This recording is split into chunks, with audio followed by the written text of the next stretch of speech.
ठीक है ना। हाँ 3 था।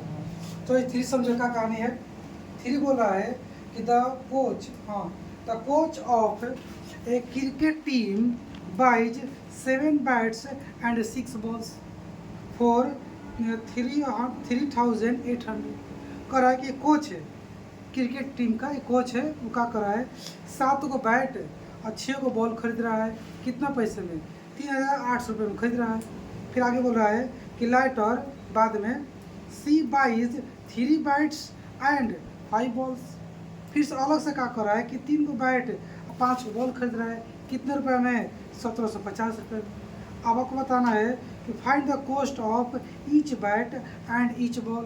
प्रत्येक बॉल और प्रत्येक बैट की कीमत बताना है। ठीक है, ये पकड़ो, तुम जरा बताना तो कितना कितना डाटा दिया है नहीं दिया है। तो बॉल नहीं कर रहा है ना, सही चल रहा है। देखो तो चलो हम पहले का कम करेंगे कि आप मानेंगे। क्वेश्चन कितना 3 है कि 4 है? 3 है ना। हम आप कहेंगे let the COST the cost of each bat. पहले बैट लिखा है तो बैट इज इक्वल टू 100 रुपये मान लेता हूँ। ठीक, और फिर यहाँ पे लिखूंगा एंड ईच बॉल वाई रुपये मान लेता हूँ। देखो मैंने लिखा है each bat and each ball cost of, मतलब प्रत्येक बैट का कीमत 100 रुपया, प्रत्येक बॉल की कीमत वाई रुपया है। तो क्वेश्चन के साथ हम लोग चलेंगे। अकॉर्डिंग टू क्वेश्चन क्या लिखा है, कितना कितना खरीदा है जी?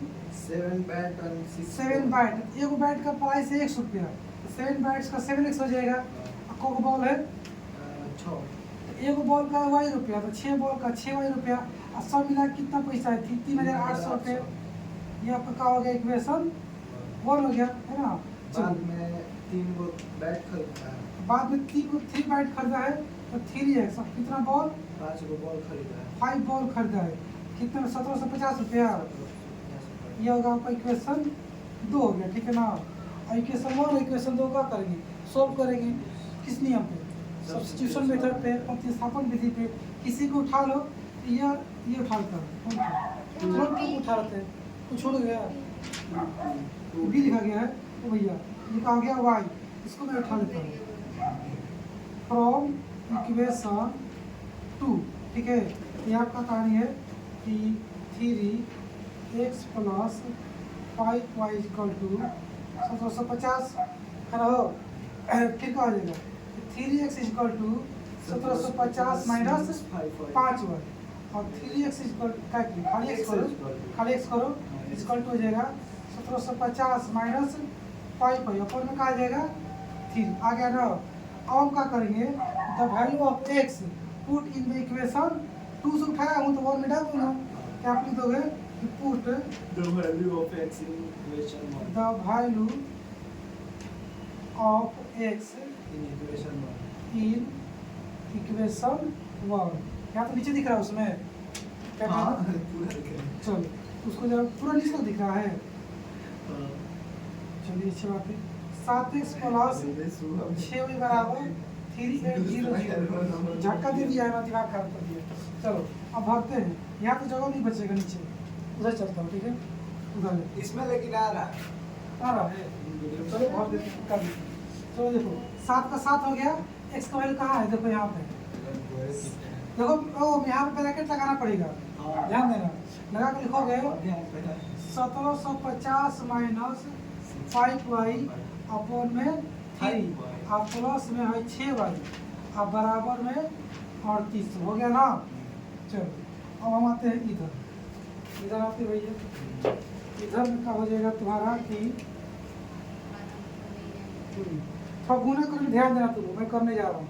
1750 में 7 से करना है तो 0 सब देखा 0 7 से 35 5 से 3 और 7 से 49 और 3 की तो 50 51 52 52 के 2 80 का 80 का जी का हो गया? देखो तो फुल में कौन सा इसको रोको तो इसको रोको ना। 3 49, 50, 51, 52 के 5, 7, 5, 12 इतना तुम्हारा आ गया। ठीक है, चलो है ना। तो जी यहाँ गुना किया 7 से 17 से 50 में इतना आ गया, और उसमें करेंगे तो -35 वाई, -35 वाई, और नीचे का है आपका 3, और प्लस में 6 वाई, और बराबर में 3800। अब इसको सॉल्व करते हैं हम लोग। ठीक है, कैसे किया जाए, एलसीएम लेना ही पड़ेगा सब। यहाँ मान लो 1 हो गया। ठीक है, और तुम एलसीएम निकाल लो। 3 1 का 3 1 जाएगा तो 12 2 5 0 है ना, -35 वाई, यहाँ पर आ जाएगा प्लस में 18 वाई। ओम समझना 18 वाई कैसे हुआ, ये है तुम्हारा 3800। नीचे वो लगा लो, क्या लिखो, और क्रॉस मल्टीप्लाई करेंगे, फिर उसके बाद सीधा करो भाई, 12 5 0 माइनस आंसर। हाँ, 35 में से 18 घटा तो 15 में से 8 गया 7, और 2 में से 1 गया 1, 17 वाई, अपर में 3 इक्वल टू में 3800, नीचे में 1, क्या ठीक है ना। और क्रॉस मल्टीप्लाई करो, 1 से करेंगे तो इतने आएगा 12 50, इसको करोगे तो -17 वाई, इसको कर देंगे 0 0, 24 के 4 हासिल 2, और 4 3 12 2 14। ठीक है जी, इतना है तो सवाल तुम्हारा कुछ गलती हो क्या। देखो 24 के 4 हासिल 2, 3 के 9 2 11 9, कितना जाएगा 11। ये देखो ये 12 2 5 0 इधर आ जाएगा -11400, इधर आ जाएगा प्लस में 17 वाई, घटे तो कितना बचेगा 0 5, और 12 में 4 गया 8, ये 1, कितना आ गया 1 इक्वल टू में 17 वाई। कैसे 0 0 5 की 5, 12 हासिल दिया होगा ना, तो 12 में से 4 गया 8, ये हासिल दिया और 1 बच गया, 1 में से गया 0 ना, हो ठीक है 0 हाई, फिर क्या हो जाएगा ये 0 हो जाएगा।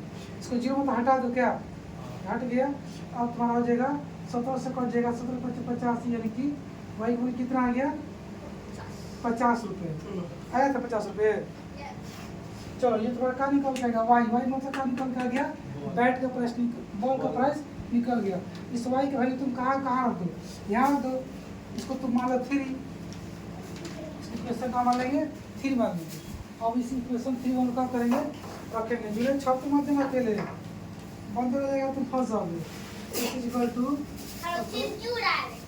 वही तो कह रहा हूँ, देखना ए तुम निकाल नहीं लोगे, इस वाई का वैल्यू क्या करना है, इस इक्वेशन 3 में डाल देना है, एक का निकल जाएगा, हो जाएगा। ठीक है ना जी, चलो आगे चलते हैं। क्वेश्चन कहाँ चलेगा हम लोग 4 पे, 3 बन गया ना, अब चलते हैं हम लोग 4 पे। आज इसको उड़ा देना है, 2 दिन लेट हो गया हम लोग का, आज भी लेट हो गया, क्या ही करो। चलो एक किताब देखे, तो किताब देखे, टैक्सी वाला गया, बहुत आसान है। देखो क्वेश्चन 4 बोल रहा है, the taxi charge in a city consist of a fix charge together with the charge for distance covered. कहानी ये है, एक टैक्सी है, वो क्या कर रहा है, एक फिक्स चार्ज ले रहा है, हम इतना पैसा लेंगे ही लेंगे बिना ट्रैवल किए, अब कितना देना नहीं पता। फिर आगे ये बोल रहा है कि फिर आप पर किलोमीटर ट्रैवल करेंगे उसके हिसाब से अलग चार्ज लेगा, 2 तरह का चार्ज लेगा, एक फिक्स चार्ज है उसका, एक आप कितना ट्रैवल करेंगे उसका पैसा लेगा। इस तरह से क्या हुआ कि एक आदमी 10 किलोमीटर का डिस्टेंस ट्रैवल किया, दूरी को तय किया, उसको भाड़ा पड़ गया, कितना खर्चा देना पड़ गया, 105 रुपये का फेयर लग गया, फेयर यानी किराया लगा। एक बार फिर से दूसरा आदमी है, वो जा रहा है 55 किलोमीटर, इसी एग्रीमेंट के तहत, इसी नियम के तहत, उसको खर्चा देना पड़े 155 रुपये। तो आपको बताना है कि how much does a person have to pay for travelling और डिस्टेंस ऑफ 25 किलोमीटर, एंड और का बताना है कि what are the fixed charge and per kilometre charge, fix charge कितना है और पर किलोमीटर चार्ज कितना है, तो दोनों का करना है, बताना है। ठीक है, चलो तो कहानी सुनाओ। मैं क्या मान लेता हूँ, let fixed charge is x, ठीक है ना हो, और जो उसका पर किलोमीटर चार्ज है मैं देता हूँ per kilometre charge is equal to y. अब क्वेश्चन के हिसाब से हम चलते हैं तो क्या कहा कितना दूर गया है बाबू लोग? 10 किलोमीटर गया है ना। कंडीशन वन में 10 किलोमीटर जाएगा, चाहे 20 जाए, 50 जाए, 100 जाए, कितना भी जाए, उसको एक फिक्स पैसा तो देना ही देना है। तो ये तो लगेगा उसको 100 रुपये। और प्लस में 1 किलोमीटर जाने पर वाई रुपया, 2 किलोमीटर जाने पर 2 वाई रुपया, और 10 किलोमीटर गया है तो 10 वाई लगा दो उसको खर्चा। कितना खर्चा है? 105 रुपया ना। इक्वेशन में आ जाएगा 1। फिर दूसरा लिखा आ रहा है कि 15 किलोमीटर दूर गया है, और फिर वही कहानी कि फिक्स पैसा तो उसको देना ही पड़ेगा। अब 15 किलोमीटर गया है तो 15 वाई रुपया भी उसको अलग से देना पड़ेगा। और इसको कितना खर्चा देना पड़ गया? 155 रुपया। इक्वेशन 2 बन गया। आप लोग क्या करेंगे? इन दोनों इक्वेशन को सॉल्व कर लेंगे। कौन सा नियम पे? सब्स्टिट्यूशन मेथड, यानी कि प्रतिस्थापन विधि से नहीं कर लेंगे। बहुत आसान है, कर लीजिएगा आप लोग। इसको यहीं तो छोड़ रहा, इतना करा दिया ना, इतना तो आदत पढ़ ही गया वो बनाने के लिए, सब तो कर रहा है बस कर। चलो अगला क्वेश्चन क्या है? 4 में बताना तो 4 था का ही? अच्छा 4 था। 5 बताओ तो। A fraction become 9 by तो किताब। 11 if 2 देखो जी 3.2 का 5वां क्वेश्चन कर रहा है। ए फ्रैक्शन देखो तो बड़ा ना कर रहा है, बॉल आ गया। क्या लिखा है? जुगनू A fraction becomes 9/11. A fraction becomes 9/11 if 2 is added to both the numerator and denominator. कह रहा है कि यदि किसी भिन्न में यानी कि फ्रैक्शन में, फ्रैक्शन के अंश और हर में, यानी कि न्यूमरेटर और डिनोमिनेटर में, दोनों में 2 जोड़ दीजिए तो आपका वो जो पुराना भिन्न था, फ्रैक्शन था, वो नया भिन्न में बदल जाएगा, 9/11 बन जाएगा। जोड़ने के बाद 9/11 बन जाएगा, अनुपात 11। अब कह रहा है कि उसी पुराने वाले फ्रैक्शन में अगर आप क्या करते हैं कि 3 is added, 3 is added to both the numerator and denominator, then the fraction become 5/6। फिर से आ रहा है क्या? तो आपको क्या करना है? पुराना फ्रैक्शन बताना है। देखो कहानी क्या है ना, कोई पुराना फ्रैक्शन वो कितना नहीं पता, 12/7 है, 3/5 है, क्या नहीं पता। अब कह रहा है कि उसका अपना एक न्यूमरेटर होगा, एक डिनोमिनेटर होगा, अंश हर होगा। तो एक बार दोनों में ऊपर नीचे 2 जोड़ दो तो कुछ और बन जाएगा। लिखा है कितना बन जाएगा? कितना बन जाएगा? 9/11 पहले शुरू में। फिर कह रहा है कि उसी पुराने वाले भिन्न में अलग से अगर आप 3 जोड़ देते हैं तो कुछ और बन जाएगा, और 5/6 बन जाएगा। इसी डाटा के हिसाब से आपको पुराना भिन्न का पता लगाना है। तो लगाते हैं, मैं मान लेता हूँ let the old fraction is equal to x/y। ठीक है, वो इधर बोर्ड पे मैंने पुराना का फ्रैक्शन मान लिया कि x/y था। कौन नंबर पता है तो x/y मान नहीं पड़ेगा। अब अकॉर्डिंग टू क्वेश्चन जाएंगे तो कह रहा है कि उसके न्यूमरेटर और डिनोमिनेटर दोनों में 2 जोड़ दो।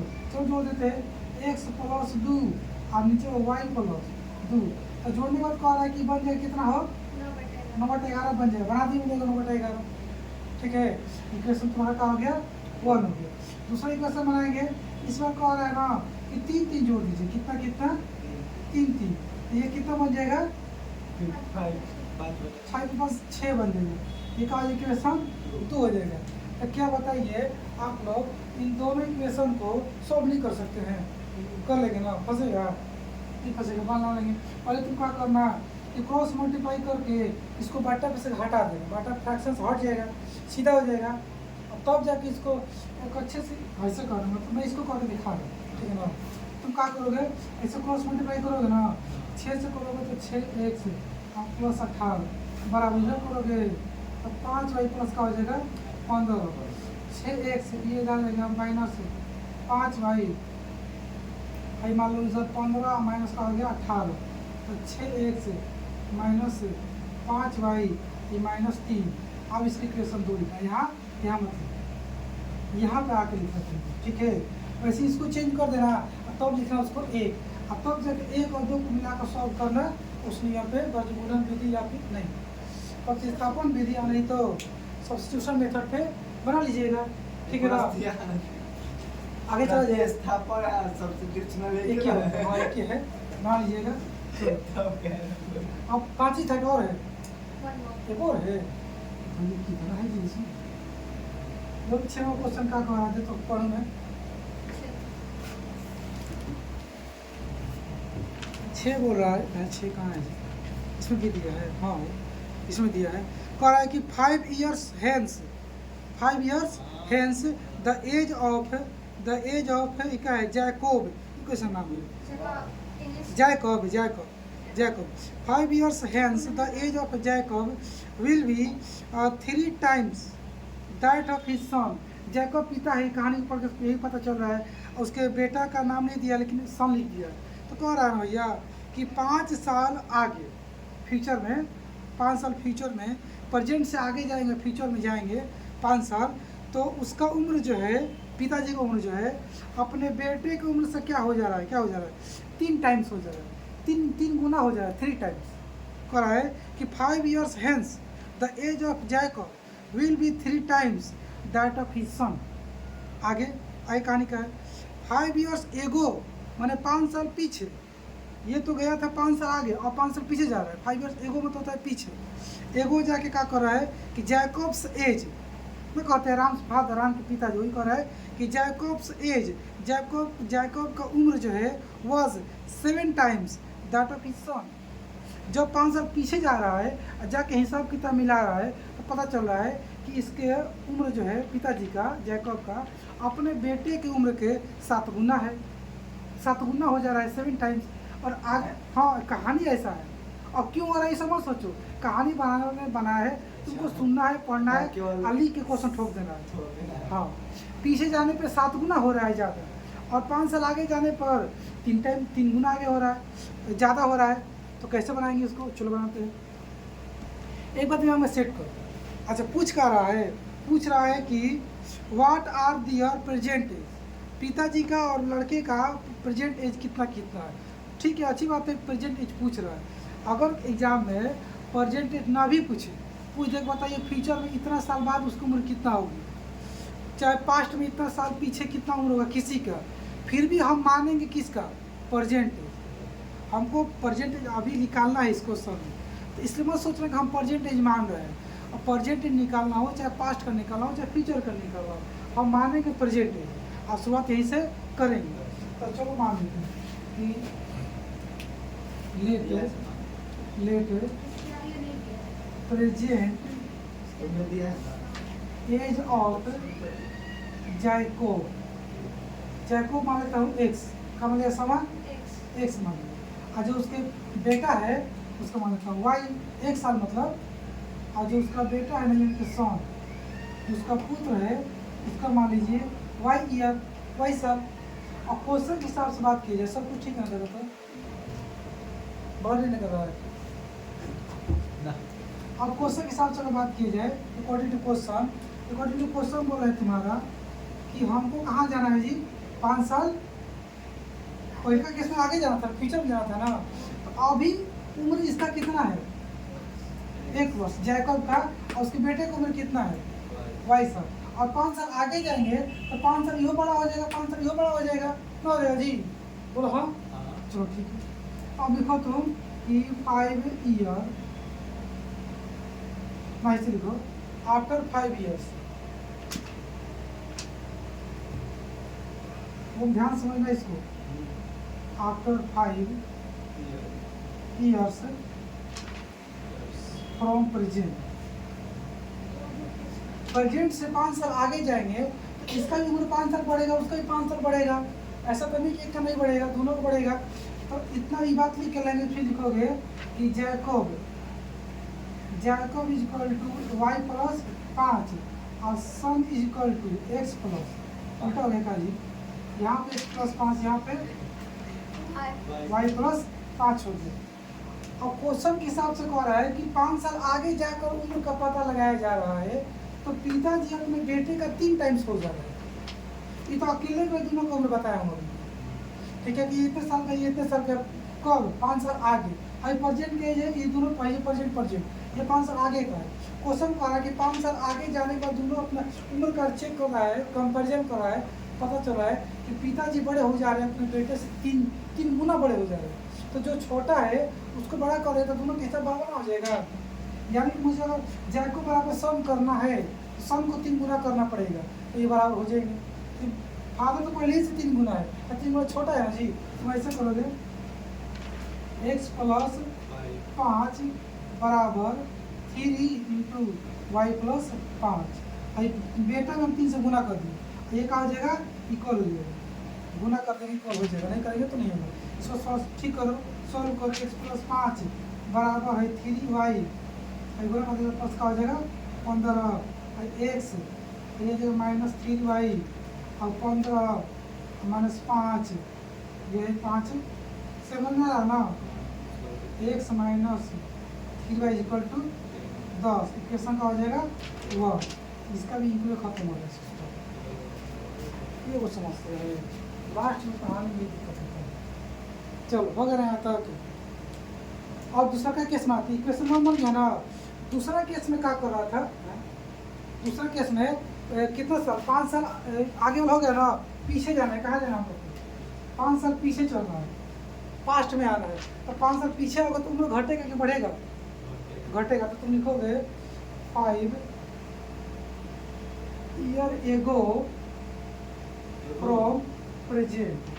समझ पा रहे हो, एगो मैंने पीछे होता है, आफ्टर मैंने आगे होता है। तो हम 5 साल पीछे चल गए, तो जब जाएंगे जैकब हो जाएगा, जैकब कितना था, x माइनस प्रेजेंट में था ना, तो x माइनस 5 हो गया। और इसका सम जो है वो हो जाएगा y माइनस 5। और फिर वही बात पुराना क्वेश्चन लिखा है कि 5 साल पीछे जाके लोग अपना उम्र का कंपैरिजन कर रहा है, तुलना कर रहा है। पता चल रहा है कि पिताजी अपने बेटे का 7 गुना है। दोनों बराबर करने के लिए बेटा को 7 गुना करना पड़ेगा। समझ रहा हो समान, x minus 5 equal to 7 into y minus 5, ठीक है ना। चलो x minus 5 equal to 7y minus में 35, x minus 7y equal to minus 35 plus में 5, x minus 7y equal to minus में 30। इक्वेशन का हो गया, ये 2 हो गया, कोई दिक्कत है। इक्वेशन यहाँ पे आ गया, इक्वेशन 2 यहाँ पे आ गया। क्या आप लोग दोनों इक्वेशन को सब्स्टिट्यूशन मेथड से सॉल्व नहीं कर लेंगे, कर लेंगे ना, तो वो कर लेगा सब अच्छा लगा था ना। ये 3.2 कंप्लीट। अब कहाँ जाएंगे हम लोग, 3.3 में चलेंगे। वही लास्ट है ना, उसके बाद भी है ना, इसमें तो वही है, उसमें तो कहाँ तक ही दिया जी, 7 3.7 तक ही दिया है। कोई बात नहीं, तो हम 3.3 तक पढ़ेंगे, 7 में उसमें अलग से पढ़ लेंगे, ठीक है ना। चलो 3.3 जो क्या करें वो कहानी सुनो।